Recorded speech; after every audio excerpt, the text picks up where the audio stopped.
Place maintenant à une innovation pour profiter du monde de la nuit sans risque. Un couvercle à poser sur son verre, de quoi empêcher l'introduction d'une quelconque substance. À Reims, plusieurs bars ont déjà adopté le concept.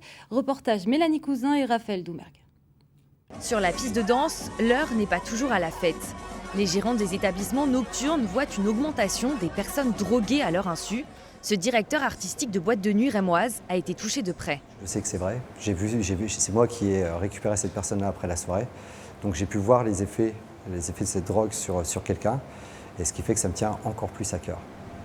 Pour contrer ce phénomène, des boîtes et bars rémois proposent des couvercles antidrogue.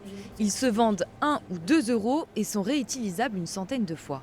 Il y a juste à l'étirer un peu et le mettre sur le verre pour éviter tout ce qui est intrusion dans le verre. Comme en ce moment, il y a plein de soucis avec les drogues, par exemple. Ça permet de faire un effet pansement et d'éviter en fait que les personnes se fassent droguer.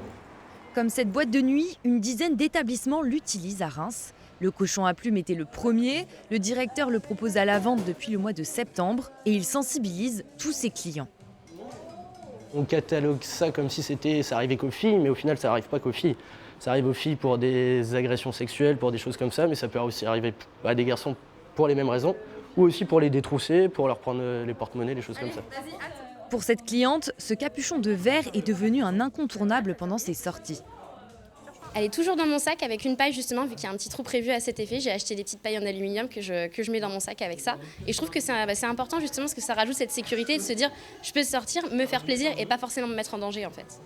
Une protection contre le GHB et les autres drogues qui ne règlent pas le problème initial.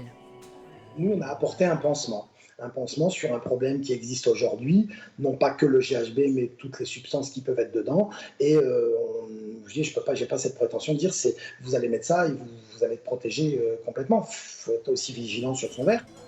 Le capuchon reste la seule solution pour lutter contre le fléau des drogues, une protection que l'on pourra bientôt retrouver dans d'autres villes de la région.